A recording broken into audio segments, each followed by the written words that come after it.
Patient తగ్గలేదు అంటే we don't accept it. అంటే మీరు ఏ హాస్పిటల్ కైనా వెళ్తే తగ్గలేదు అంటే మిమ్మల్ని ఎవరు వింటారో లేదో తెలియదు, కానీ ఈ హాస్పిటల్ వరకు మాత్రం మీరు వచ్చి తగ్గలేదు అనుకుంటే మాత్రం whatever we need to do we will do from our side. నా పేషెంట్స్ చూసినట్లయితే 6 years పాపకి సిన్స్ 1 year నుంచి డయాబెటీస్ తో సఫర్ అవుతుంది. సో ఒక రోజుకి 12 units ఆఫ్ ఇన్సులిన్ అనేది తీసుకుంటున్నాం అన్నమాట. Within span of 6 months మనకి HbA1c రిపోర్ట్ అనేది 7.2కి వచ్చింది. 13 ఉండింది జూలైలో, సో ఇప్పుడు అది 7.2కి వచ్చింది అనమాట. Good job doctor. అంటే 6 years కి డయాబెటీస్ డిటెక్ట్ చేయడం అనేది చాలా డిఫికల్ట్ సినారియో. మనం ఇక్కడ మయూరాలో ఏం చేస్తామంటే ఆయుర్వేదిక్ అండ్ సిద్ధ మెడిసిన్స్ యూజ్ చేసి ప్యాంక్రియాస్ ని ఫంక్షనింగ్ ఇంప్రూవ్ చేస్తూ, అలాగే అబ్సార్ప్షన్ అంటే షుగర్ లెవెల్స్ అబ్సార్బ్ అవ్వడానికి హెల్ప్ అవుతుంది, కిడ్నీ ఫంక్షనింగ్ నార్మల్ చేయాలి, లివర్ ఫంక్షనింగ్ అంటే కొలెస్ట్రాల్ వల్ల కూడా ఇవన్నీ సైడ్ ఎఫెక్ట్స్ అనేది రావచ్చు అనమాట. సో లివర్ ఫంక్షనింగ్ అలాగే కిడ్నీ ఫంక్షనింగ్ ని నార్మల్ చేసుకుంటూ షుగర్ లెవెల్స్ అనేది బాడీలో కంట్రోల్ చేస్తూ ఉంటాం. I would like to explain a case here in which he came to me with HbA1c which was 8.9. 8.9. Okay. He was having just tiredness and polyuria, like more urination. Okay. After 3 months, he took an HbA1c test which was 5.5. Very nice. Yeah. And after that also, I asked him to continue his lifestyle changes that he has made, as well as the food restriction. So for all, not only the frozen shoulder, for all pain management, we are doing the Agnikarma for cure the disease.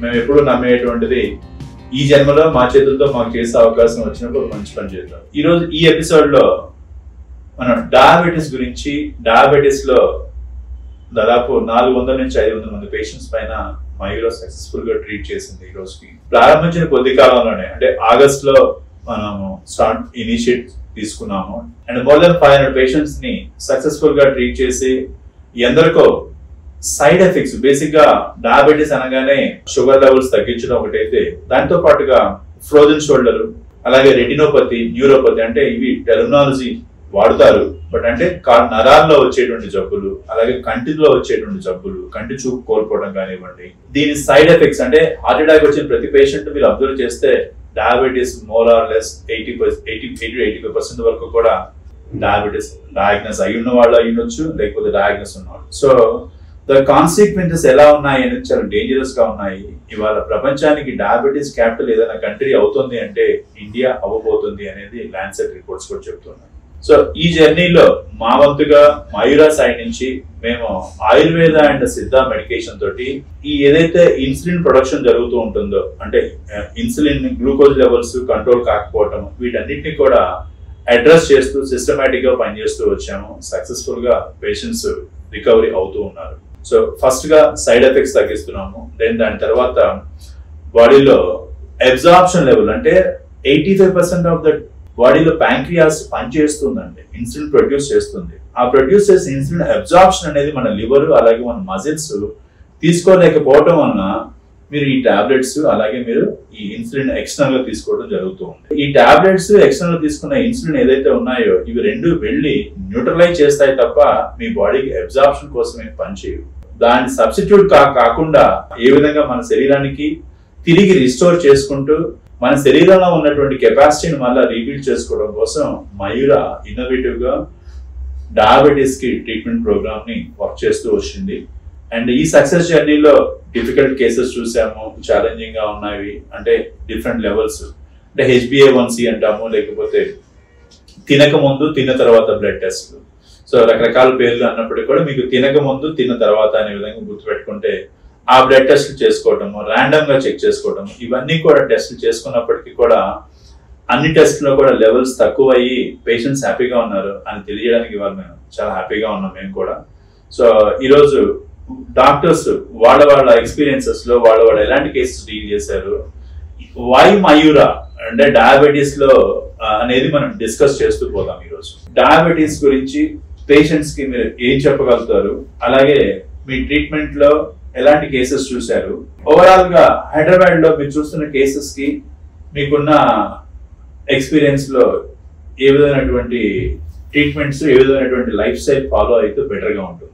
మయూరాలో 5 years నుంచి కూడా 60-70 years వరకు ఉండే ప్రతి age group వాళ్ళకి మనం diabetes కి treatment అనేది ఇస్తున్నాం. డయాబెటీస్ అంటే ఓన్లీ టైప్ 1 టైప్ 2 జనరల్ గా అందరికీ తెలుసు. మనకి ఇది కాకుండా జెస్టేషనల్ డయాబెటీస్ ఉంటుంది, అంటే ప్రెగ్నెన్సీ టైంలో కూడా డయాబెటీస్ వస్తుంది. సో అలాంటి కేసెస్ కూడా మనం కొన్ని చూస్తున్నాం అనమాట. సో వీటిలో ఏంటంటే జనరల్ గా టైప్ 2 అనేది లైఫ్ స్టైల్ కి సంబంధించింది వస్తుంది, అంటే లైఫ్ స్టైల్ చేంజెస్ వల్ల టైప్ 2 డయాబెటీస్ అనేది రావచ్చు. టైప్ 2 అనేది అది కాకుండా పేరెంట్స్ నుంచి కూడా మనకి వచ్చే ఛాన్సెస్ ఉంటాయి అనమాట. బట్ టైప్ 1 అనేది జెనెటిక్ గా లైక్ ఆటో ఇమ్యూన్ అంటూ ఉంటాం. సో ఎందుకు వస్తుంది అని మనం డిఫరెన్షియేట్ చేసి చెప్పలేము అనమాట. జనరల్ గా మనకి చిన్న పిల్లలు ఎక్కువగా చూస్తూ ఉంటాం టైప్ 1 అనేది. టైప్ 1 పేషెంట్స్ కూడా మనకి ఎక్కువగా ఉన్నారనమాట. సో చిన్న పిల్లలు లైక్ 5 years నుంచి 15 years వరకు కూడా ఈ ఇన్సులిన్ షాట్స్ చిన్న వయసు నుంచే స్టార్ట్ చేయడం, HbA1c 14+ ఉండడం లేదు 10+ ఉండడం, ఇవన్నీ కూడా ఎక్కువగా చూస్తున్నాం. సో నా పేషెంట్స్ లో చూసినట్లయితే 6 years పాపకి సిన్స్ 1 year నుంచి డయాబెటీస్ తో సఫర్ అవుతుంది. సో ఒక రోజుకి 12 units ఆఫ్ ఇన్సులిన్ అనేది తీసుకుంటుంది అనమాట. సో దీంతో వీక్నెస్ కానీ అలాగే చదువు మీద కాన్సన్ట్రేట్ చేయలేకపోవడం, స్పోర్ట్స్ కనీసం చిన్న గేమ్స్ కూడా ఆడలేకపోవడం, సో ఆకలి సరిగ్గా లేకపోవడం, గ్రాడ్యువల్ గా వెయిట్ అనేది తగ్గిపోతూ ఉండడం, ఇవన్నీ వాళ్ళు పేరెంట్స్ గమనించడం వల్ల సో జనరల్ గా ఒక షుగర్ చెకప్ చేసుకుంటే డయాబెటీస్ టైప్ 1 అని తెలిసింది అనమాట. సో సిన్స్ ఇయర్ నుంచి వాళ్ళు ఇన్సులిన్ మీదే ఉండేవారు. So at present insulin dosage అనేది 7 నుంచి మళ్ళీ 12 చేస్తున్నారు. సో విత్ ఇన్ మనకి జూలైలో వచ్చారు ఆ patient. With in span of 6 months మనకి HbA1c రిపోర్ట్ అనేది 7.2కి వచ్చింది. 13 ఉండింది జూలైలో, సో ఇప్పుడు అది 7.2కి వచ్చింది అనమాట. సో మనం ఇన్సులిన్ అనేది ఆపకుండా డోస్ టాపరింగ్ చేసుకుంటూ మన మెడిసిన్ అనేది ప్యారలల్ గా యూజ్ చేసాము. ఇక్కడ ఎటువంటి ఎక్స్టర్నల్ థెరపీ కానీ ఏం చేయకుండా త్రూ ఓన్లీ ఇంటర్నల్ మెడికేషన్స్ ఇచ్చాం. అలాగే డైట్ చార్ట్ ఏ డైట్ తీసుకోవాలి, ఏ టైంకి ఎలాంటి ఫుడ్ తీసుకోవాలి, అలాగే ఎక్సర్సైజెస్ కొన్ని చెప్పాను అనమాట. సో పిల్లల్ని కొంచెం యాక్టివ్గా స్పోర్ట్స్ కానీ గేమ్స్ కానీ కూడా మనం అలో చేసి సజెస్ట్ చేసి అది కూడా ఇప్పుడు సైమల్టేనియస్ గా చేసుకోవడం వల్ల తనకి ఆకలి లైక్ సింప్టమాటిక్ గా అపిటైట్ కానీ అలాగే ఫిజికల్ గా వీక్నెస్ లేకపోవడం, ఇవన్నీ కూడా నార్మల్ గా స్టడీస్ మీద కాన్సన్ట్రేట్ పెరిగి ప్రెసెంట్ వీక్నెస్ ఏం లేకుండా ఇన్సులిన్ డోసేజ్ కూడా మనం మళ్ళీ 6 units కి తీసుకొచ్చామన్నమాట. సో దీంతో పాటుగా తనకి యాక్టివిటీ ఫిజికల్ యాక్టివిటీ ఇంప్రూవ్ అవ్వడం, మెంటల్ గా కూడా లైక్ మెంటల్ వీక్నెస్ కానీ అవన్నీ కూడా నార్మల్ అయ్యి at present the patient is so happy. Good job doctor. అంటే 6 years కి డయాబెటీస్ డిటెక్ట్ చేయడం అనేది చాలా డిఫికల్ట్ సినారియో. ఏ తల్లిదండ్రులు కూడా 6 సంవత్సరాలు 5 సంవత్సరాలు మా పిల్లలకి డయాబెటీస్ వస్తుందని ఎక్స్పెక్ట్ చేయరు. కానీ సిమ్టమ్స్ ఏవైతే చెప్పారో డాక్టర్, వాళ్ళకి తినకపోవడం కానివ్వండి, లేకపోతే ఆకలి మందగించడం, నీరసం రావడము, అలాగే మీ పిల్లల్లో కనుక అతి తక్కువ టైంలో మేజర్ గా ఇవన్నీ కూడా ఫ్యామిలీలో అంటే మ్యారేజ్ జరిగిన సందర్భాలు ఎక్కువ ఉంటాయి అనుకోవచ్చా? అంటే మేనరికాలు అలాంటి సందర్భాల్లో ఎక్కువగా చూస్తున్నాం అనుకోవచ్చా? పేరెంట్స్ కి ఎవరికైనా ఉండొచ్చు, లేదు ఇప్పుడు మదర్ సైడ్ కానీ ఫాదర్ సైడ్ కానీ రిలేటివ్స్ ఎవరికైనా దగ్గర బంధువుల్లో డయాబెటీస్ ఉండడం, లేదు అంటే తల్లికి కూడా ప్రెగ్నెన్సీ టైంలో షుగర్ డిటెక్ట్ అయ్యి మేబీ ప్రెగ్నెన్సీ తర్వాత అది లేకపోవచ్చు, బట్ ఆ ప్రెగ్నెన్సీ టైంలో ఉండడం వల్ల మళ్ళీ అది బేబీకి వచ్చే ఛాన్సెస్ ఉంటాయి. టిపికల్ సినారియో అండి. 6 సంవత్సరాలకి డయాబెటీస్ డిటెక్ట్ అయ్యి 12 units వాడటము, ఇక్కడ నుంచి అంటే శరీరానికి వయసు పెరిగే కొద్దీ మనిషికి కావాల్సిన 30 నుంచి 40 units వరకు ఏవైతే కావాలో ఒక మనిషి పెద్ద అడల్ట్ స్టేజ్ లో అంతవరకు కూడా ఇన్సులిన్ తీసుకోవాల్సిన పరిస్థితి రావచ్చు. సో పెరిగే కొద్దీ పిల్లలతో పాటుగా వాడు వాడే ఇన్సులిన్ అనేది వాడుకోవడం పెరుగుతూ ఉంటుంది. అలాంటి కేసెస్ ని కూడా అతి తక్కువ కాలంలో మనం రివర్స్ చేయగలిగాము అంటే thank you doctor for that. మేము అందరం కూడా బిలీవ్ చేసేది ఏంటంటే ఇక్కడ ఈ జన్మలో మా చేతులతో చేసే అవకాశం వచ్చినప్పుడు ఒక మంచి పని చేద్దామనే ఒక ఆలోచనతోనే ఈ హాస్పిటల్ స్టార్ట్ చేయబడింది. అండ్ ఇది ఎంత ఎక్కువ మందికి న్యాచురల్ గా రికవరీ చేయగలుగుతామా, that keeps really happy and motivated. So type 1 especially ఇలాంటి కేసెస్. మరి టైప్ మీరు ఇందాక HbA1c అన్నారు మేడం. HbA1c లో ఏంటి అసలు? HbA1c లో ఎలాంటి టెస్ట్ జరుగుతుంది? ఆ టెస్టింగ్ ప్రాసెస్ లో మెథడాలజీలో చాలా మంది తెలియదు పాపం. అంటే ర్యాండమ్ గా లేకపోతే తినక ముందు తిన్న తర్వాత చేయించుకోవడం, అందరూ చేయించుకొని మాకు డయాబెటీస్ ఉందని అనుకుంటారు. కానీ HbA1c మెథడాలజీ ఎలా పనిచేస్తుంది, అంటే ఎందుకు దాని సిగ్నిఫికెన్స్ అనేది ఉంది అని చెప్పగలుగుతారా పేషెంట్స్ కి? నార్మల్ గా ప్రతి ఒక్కరికి తెలిసిందే షుగర్ అంటే తినక ముందు చెక్ చేయాలి, తినిన తర్వాత చెక్ చేయాలి అని అనుకుంటూ ఉంటారు. సో జనరల్ గా తినక ముందు తినిన తర్వాత అనేది మనం తినక ముందు చూసుకుంటే అంటే పొద్దున లేచి మనం చేసుకుంటాం అనమాట. సో అక్కడ చూపించే బ్లడ్ షుగర్ అనేది ఆ ప్రీవియస్ డేనో ఆ 2 days బిఫోర్ తినుండే నార్మల్ గా బ్లడ్ షుగర్ యావరేజ్ అంటే ఆ ఫుడ్ ని బేస్ చేసుకొని ఉంటుంది. అలాగే తినిన తర్వాత చూసుకుంటే ఆ రోజు మనం తిన్న ఫుడ్ ని బేస్ చేసుకొని ఉంటుంది. సో ఇది వచ్చి ఒక కరెక్ట్ గా అంటే దాన్ని బేస్ చేసుకొని నేను ఇన్సులిన్ వాడాలా లేదు ఇంకో అలోపతి టాబ్లెట్ వాడాలా లేదు ఆయుర్వేదిక్ వాడాలా అని డిపెండ్ అవ్వకూడదు. సో మనం HbA1c అనేది ఏంటంటే 3 months బ్లడ్ షుగర్ యావరేజ్ అనమాట. సో అంటే 3 నెలల నుంచి మన బాడీలోని బ్లడ్ షుగర్ ఎంత ఉంది అనేది యావరేజ్ గా మనకు ఒక రిపోర్ట్ అనేది వస్తుంది.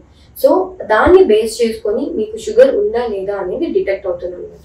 దాన్ని బేస్ చేసుకొని మీకు ఇన్సులిన్ లెవెల్స్ అంటే ఇన్సులిన్ యూజ్ చేసే వాళ్ళైతే దాన్ని బేస్ చేసుకొని ఇన్సులిన్ లెవెల్స్ తగ్గించడం పెంచడం, అలాగే నార్మల్ అదర్ టాబ్లెట్స్ వాడే వాళ్ళు కూడా డోసేజ్ అనేది పెంచాలా తగ్గించాలా అనేది కూడా దాన్ని బేస్ చేసుకుని ఉంటుంది.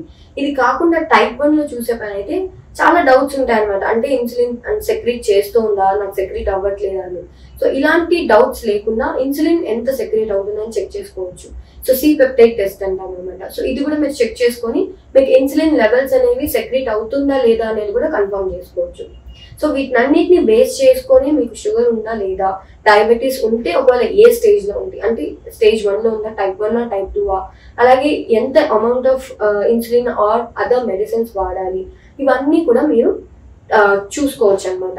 జనరల్ గా తినక ముందు తినిన దాన్ని లేదు ర్యాండమ్ గా చెక్ చేసుకొని షుగర్ మెడిసిన్ స్టార్ట్ చేయడం అంత కరెక్ట్ కాదు. సో మరి టైప్ 1 చెప్పారు, HbA1c గురించి చెప్పారు. పేషెంట్స్ కి చాలా మందికి డయాబెటీస్ అంటే తగ్గదు అనేటువంటి ఒక ఆలోచన నుంచి డయాబెటీస్ లో తగ్గదు అనే భావన ఎందుకు వచ్చింది, దానికోసం మీరు ఇచ్చే మెడిసిన్ ఏ విధంగా పనిచేస్తుంది? మనం ఇప్పుడు మయూరాలో 200+ పేషెంట్స్ ని diabetes both type 1 and type 2 patients ని చూసినాము. With in span of 4 months మనం చాలా అంటే 3 months లోనే మనకి జూలైలో వచ్చిన పేషెంట్స్ ని చూసుకునే పని అయితే మోస్ట్ ఆఫ్ ది పేషెంట్స్ కి either it is type 1 or type 2 or pre diabetic. So వీటన్నిటిలో కూడా ప్రీ డయాబెటిక్ అయితే మనకి విత్ ఇన్ 3 months లో HbA1c నార్మల్ అవ్వడం, అలాగే వాళ్ళకి సిమ్టమాటిక్ రిలీఫ్ అనేది రావడం, ఇవన్నీ కూడా చూస్తూ ఉంటాం అనమాట. సో మనం ఇచ్చే మెడిసిన్ ఎలా వర్క్ అవుతుంది అనేసి అంటే జనరల్ గానే షుగర్ లెవెల్స్ పెరుగుతూ ఉన్నాయి. ఎందుకు పెరుగుతున్నాయి? ఇన్సులిన్ అనేది బాడీలో లేదు. సో ఐదర్ అది తక్కువగా సెక్రీట్ చేయొచ్చు, లేదు అంటే అసలు ప్రొడక్షన్ లేకపోవచ్చు. సో ఇలాంటప్పుడు మనం నార్మల్గా ఏం చేస్తామంటే బయట నుంచి ఇప్పుడు నాకు విటమిన్ D డెఫిషియన్సీ ఉంది, సో నేను ఏం చేస్తాను ఒక క్యాప్సూల్ వేసుకుంటాను. లేదు బ్లడ్ తక్కువ ఉంది, ఐరన్ తక్కువ ఉంది, సో అలాంటప్పుడు ఫోలిక్ యాసిడ్ తక్కువ ఉంది, ఒక ఫోలిక్ యాసిడ్ టాబ్లెట్ వేసుకోవడం. ఇవన్నీ ఎలాగైతే కామన్ గా చేస్తూ ఉంటామో ఒక డయాబెటీస్ పేషెంట్ కూడా తన బాడీలోని లేని ఇన్సులిన్ ని బయట నుంచి తీసుకుంటారు యాజ్ ఎ సప్లిమెంట్. సో అది సప్లిమెంట్ లాగే వర్క్ అవుతుంది. బట్ మనం ఇక్కడ మయూరాలో ఏం చేస్తామంటే ఆయుర్వేదిక్ అండ్ సిద్ధ మెడిసిన్స్ యూజ్ చేసి ప్యాంక్రియాస్ ని ఫంక్షనింగ్ ఇంప్రూవ్ చేస్తూ, అలాగే అబ్సార్ప్షన్ అంటే షుగర్ లెవెల్స్ అబ్సార్బ్ అవ్వడానికి హెల్ప్ అవుతూ, కిడ్నీ ఫంక్షనింగ్ నార్మల్ చేయాలి, లివర్ ఫంక్షనింగ్ అంటే కొలెస్ట్రాల్ వల్ల కూడా ఇవన్నీ సైడ్ ఎఫెక్ట్స్ అనేవి రావచ్చు అనమాట. సో లివర్ ఫంక్షనింగ్ అలాగే కిడ్నీ ఫంక్షనింగ్ ని నార్మల్ చేసుకుంటూ షుగర్ లెవెల్స్ అనేది బాడీలో కంట్రోల్ చేస్తూ ఉంటాం. అంటే ఇన్సులిన్ అమౌంట్ మనకి ఎక్స్టర్నల్ గా తీసుకోవడం అక్కర్లేకుండా బాడీని దానికి రెగ్యులేట్ అయ్యేలాగా హెల్ప్ అవుతుంది. సో దట్ మెటబాలిక్ రేట్ అనేది కూడా నార్మల్ అవుతుంది. ఇన్సులిన్ ప్రొడ్యూస్ అవ్వచ్చు, ప్రొడ్యూస్ అవ్వకపోవచ్చు. అంటే ప్రొడ్యూస్ అయినా కూడా శరీరం అబ్జార్బ్ చేసుకోలేకపోతుంది. ఈ అబ్జార్ప్షన్ ఎందుకు చేసుకోలేకపోతుందంటే నార్మల్ గా ఫ్యాటీ లివర్, అలాగే లివర్ గట్టిగా అయిపోయిందని చెప్పేసి డైమెన్షన్స్ మనం టెస్ట్ చేసినట్టయితే చూస్తూ ఉంటాం జనరల్ గా. సో వీటన్నిటిని కూడా వాటికి ఉన్నటువంటి ఫ్యాట్స్ ఆ కొలెస్ట్రాల్ ని తగ్గించుకుంటూ వాటిని మీరు ఇచ్చే మెడిసిన్ వల్ల వాళ్ళకి ఆ కొలెస్ట్రాల్ తగ్గటం ద్వారా డోర్స్ ఓపెన్ చేస్తారు. సో మజిల్ కి అలాగే లివర్ కి, ఎందుకంటే శరీరం మొత్తం అందరికి అందించాలి ప్రాసెస్ చేసి. సో ఇది చేయటం ద్వారా మీరు ఆ మెడికేషన్ మీరు తిరిగి మళ్ళీ అబ్జార్ప్షన్ లెవెల్ పెంచి న్యాచురల్ ప్రాసెస్ లో మీరు ఒక మనిషికి ఏదైతే అందాలో బాడీలో ప్రొడ్యూస్ అయ్యేది, అంటే study shows that 85% of the sugar అనేది ప్యాంక్రియాస్ అనేది పనిచేస్తూ ఉంటుంది 85% ఆఫ్ ద డయాబెటీస్ పేషెంట్స్ లో. సో వీళ్ళందరికీ కూడా ఇలా ప్రొడ్యూస్ చేయడం ద్వారా మరి తిరిగి మీరు రిస్టోర్ చేస్తున్నారు అనే దానికి రిస్టోర్ అవుతుంది పేషెంట్స్ కి అనేది మీరు చెప్తున్నారు. వండర్ఫుల్. చాలా మందికి ఉన్న డౌట్ షుగర్ తగ్గుతుందా అనే దానికి ఇప్పుడు డాక్టర్ గారు డీటెయిల్డ్ గా ఎక్స్ప్లెనేషన్ చెప్పారు. 85% ఆఫ్ పీపుల్ కి ప్రొడ్యూస్ అవుతుంది, కాకపోతే అవన్నీ కూడా సెల్స్ అని మూసుకుపోయి ఉంటాయి. అది మజిల్ లో కావచ్చు, లివర్ లో కావచ్చు, వీటన్నిటిని కూడా రికవరీ చేస్తూ రిస్టోర్ చేస్తున్నటువంటి మెడిసిన్ తోటి రీయాక్టివేట్ చేస్తున్నాము. సో దీనివల్ల మరి పర్మనెంట్ గా రాదా అంటే మళ్ళా మెడిసిన్ వాడిన తర్వాత మీరు తిరిగి ఎర్లియర్ స్టేజ్ అంటే మెడిసిన్ తో పాటుగా కొన్ని డైట్ ఎక్సర్సైజ్ అని కూడా చెప్తున్నారు. సో ఈ డే టు డే రొటీన్ లో ఫ్యాట్స్ బాడీలో ఫామ్ అవ్వకుండా మీ కొలెస్ట్రాల్ కంట్రోల్లో పెట్టుకొని ఉండే విధంగా కనుక మీరు యాక్టివ్ గా కనుక మీ ఫుడ్ అలాగే ఫైబర్స్ మీరు ఇంక్రీజ్ చేసుకుంటూ మీ డైట్ లో చేసుకున్నంత కాలం కూడా మీకు తిరిగి డయాబెటీస్ అనేది రాదు. మీరు దాన్ని ఇంకొంతకాలం పోస్ట్పోన్ చేసుకోవచ్చు. అలా కాదు నేను మళ్ళా తిరిగి పాత పద్ధతుల్లోనే ఫ్యాటీ ఫుడ్స్ తింటాను, ఎక్స్టర్నల్ గా నేను కొలెస్ట్రాల్ అన్ని కూడా నేను ఫ్యాట్స్ అన్ని కూడా బాడీకి సప్లై చేస్తానంటే లివర్ ఏదైతే ప్రొడ్యూస్ చేస్తుందో ఆ కొలెస్ట్రాల్ కాకుండా అడిషనల్ గా మీరు ప్రొడ్యూస్ చేసే అడిషనల్ గా మీరు సప్లై చేసే మీట్ రూపంలో కానివ్వండి, రకరకాల ఆయిల్స్ కానివ్వండి, వీటన్నిటితోటి మీకు ఫ్యాట్స్ పెరిగే కొద్దీ తిరిగి మళ్ళీ మీకు డయాబెటీస్ అటాక్ అయ్యేటువంటి ఛాన్సెస్ ఉన్నాయి. సో కాబట్టి డయాబెటీస్ రాదు అనుకునే దాని దగ్గర నుంచి డయాబెటీస్ తిరిగి చేసుకోవచ్చు అనేది కూడా మీకు తెలియటంలో భాగం ఏంటంటే అసలు డయాబెటీస్ లేని నెంబర్ నుంచి 110 నుంచి అది మీరు తినకముందు చేసుకున్న టెస్ట్ లో 125 వరకు అంటే ప్రీ డయాబెటిక్ స్టేజ్ అంటాం కదా. ఆ pre diabetic stage diabetic stage కి వెళ్ళడానికి ఒక మనిషి జీవితంలో దాదాపు 3 to 5 years టైం పడుతుంది. ఈ 3 to 5 years టైం ని మీరు అబ్జర్వ్ చేసుకొని మీరు జాగ్రత్త పడితే తిరిగి వెనక్కి తీసుకొచ్చుకోవచ్చు. మరి అలాంటి కేసు నుంచి ఎర్లీ కనుక మీరు డయాబెటీస్ రికవర్ అయితే డిటెక్ట్ అయిన వెంటనే కనుక మెడిసిన్ వాడటం కనుక మయూరా ఆయుర్వేద అండ్ సిద్ధాలో ప్రొప్రైటరీ మెడిసిన్ మీరు వాడటం కనుక మొదలు పెట్టుకుంటే మీరు ఆటోమేటిక్ గా you will be restored back to normal. So please understand the life severity and ఈ డయాబెటీస్ ఇంతటితో ఆగిపోదు. దీన్ని హార్ట్ డిసీజ్ కానివ్వండి, బ్లడ్ ప్రెషర్స్ కానివ్వండి, రకరకాల మిగతా డిసీజ్ కూడా స్ప్రెడ్ అవుతుంది. కాబట్టి దాన్ని ఎంత బాగా మీరు కంట్రోల్లో పెట్టుకుంటే అంత మీకు లైఫ్ అంటే చాలా మంది డ్రాగ్ చేస్తూ ఉంటారు. రోజు మెడిసిన్ వేసుకోవడం, ఇప్పుడు మెడిసిన్ టాబ్లెట్ మింగేస్తున్నాను కదా అనుకుంటారు. సో దాని సైడ్ ఎఫెక్ట్స్ నుంచి ఆ బాధల నుంచి విముక్తి పొందండి. Utilize this opportunity. దీంట్లో how was your experience and what are the different types of cases you dealt with? I had many diabetic cases here since last month. So most patients are coming here telling that they want to reduce the allopathic medicine they are taking. Most patients are coming like that, and some patients will be coming in the early stage, like you said, pre-diabetic lesions. I would like to explain a case here in which he came to me with HbA1c which was 8.9. 8.9. Okay. He was having just tiredness and polyuria, like more urination, frequent urination.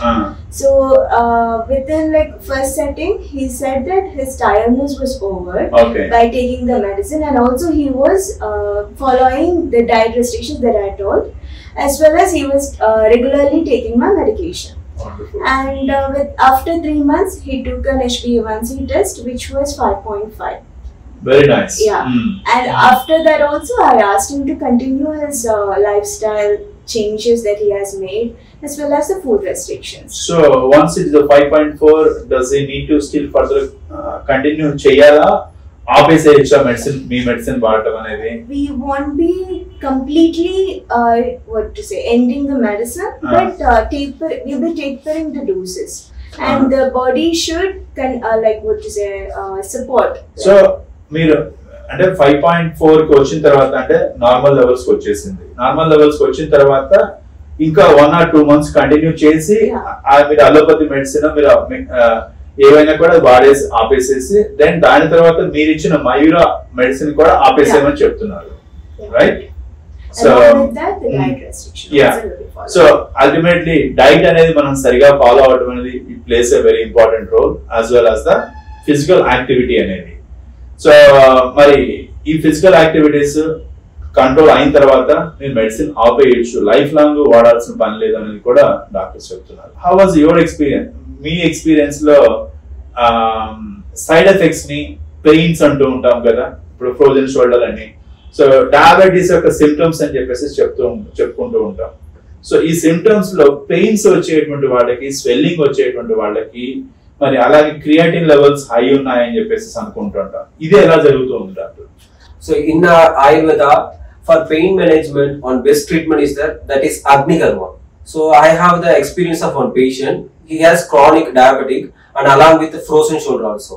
So after that 4 to 5 days of application of Agnikarma, the patient feels very feel better and the range of motion of shoulder joint will be increased. So for all, not only the frozen shoulder, for all pain management, we are doing Agnikarma for cure the disease. ఒక diabetes వల్ల వచ్చిన పర్యవసానాల్లో భాగంగా treatment అనేది pain వచ్చింది అంటే pain ఒక tablet లాగా కాకుండా దాని రూట్ కాజ్ ఏంటి, ఫ్రోజన్ షోల్డర్ నాకు గోడ లెగవట్లేదు అంటే గోడ పైకి లేపలేకపోతున్నాను అంటే జనరల్ గా ఆ దానికోసం పెయిన్ కిల్లర్ వేసుకుంటే అది మీకు లైఫ్ లాంగ్ కూడా పెయిన్ కిల్లర్స్ బ్రతికేయడం అయిపోతుంది. అలా కాబట్టి దాని రూట్ కాజ్ ఏంటి, అది డయాబెటీస్ లో మీరు వాడే మెడిసిన్ కావచ్చు, దాని అంటే క్రానిక్ గా షుగర్ లెవెల్స్ కంట్రోల్ గా లేకపోతే డిపాజిట్స్ అనేది ఫామ్ అవుతూ రావటం, ఆ డిపాజిట్స్ అనేవి మనకి అక్కడ స్ట్రాంగ్ గా దాన్ని పట్టేస్తున్నాయి.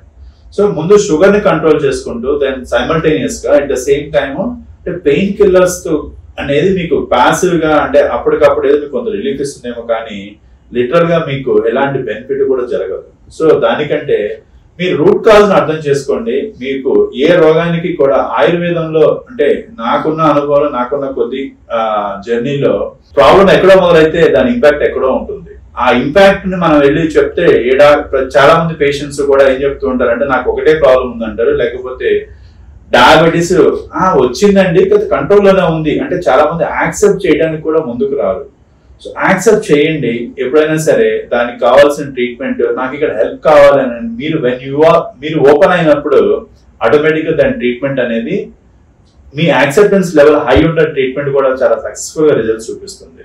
సో దాట్ ఈస్ అది చాలా ఇంపార్టెంట్ రోల్, అది మీరు యాక్సెప్ట్ చేయడం అనేది. ఈ కొద్ది కాలంలో జరిగిన ఎక్స్పీరియన్స్ ఒక్కొక్క డాక్టర్ అండ్ మాకు డయాబెటీస్ కి గర్వంగా చెప్పగలుగుతున్నాము అండ్ కాన్ఫిడెంట్ గా we can say that.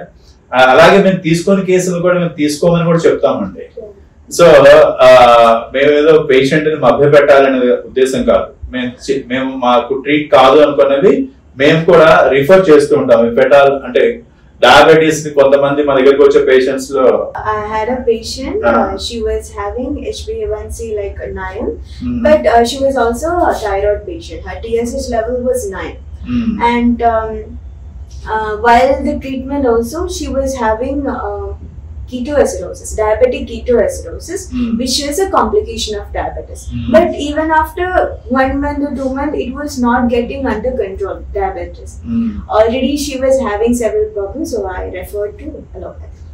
So అంటే పేషెంట్ వాలంటీర్ గా నేను అలోపతికి వెళ్ళను అని చెప్పి మా దగ్గరికి వచ్చినప్పటికీ కూడా మేము అంటే క్రిటికల్ కండిషన్స్ అయినప్పుడు ఫస్ట్ ఇమీడియట్ గా మీకు ఏం రెస్పాన్స్ కావాలంటే క్విక్ గా మీకు కంట్రోల్ రావాలి. ఇది డయాబెటిక్ ఒకటే కదా, diabetic, thyroid, complications of diabetes ఇవి ఉన్నప్పుడు ఈ కాంప్లెక్స్ కేసెస్ ని ఇమీడియట్ గా మీరు పేషెంట్ సఫర్ అవ్వకూడదు. So refer it to the ఎవరికైతే అలోపతిలో ఇమీడియట్ గా మనం రిఫర్ చేసి బ్రాట్ ఇట్ డౌన్ కంట్రోల్ లో తీసుకురాగలుగుతాము. కంట్రోల్ లోకి వచ్చిన తర్వాత you come back so that then we will give you permanent solution అనేది. That is how we are working. So within our limits, within our capacity we are giving our best. Trust us. And patient తగ్గలేదు అంటే and we don't accept it. అంటే మీరు ఏ hospital కైనా వెళ్తే తగ్గలేదు అంటే మిమ్మల్ని ఎవరు వింటారో వినో తెలియదు, కానీ ఈ హాస్పిటల్ వరకు మాత్రం మీరు వచ్చి తగ్గలేదు అనుకుంటే మాత్రం what ever we need to do will do from our side. అది దృష్టిలో పెట్టుకొని utilize the opportunity, and we are exporting, we are sending all over the world also the same medication, and we want to contribute. మేము ఎప్పుడు నమ్మేటువంటిది ఈ జన్మలో మా చేతులతో మాకు చేసే అవకాశం వచ్చినప్పుడు ఒక మంచి పని చేద్దాం. So with that we are signing off from this episode.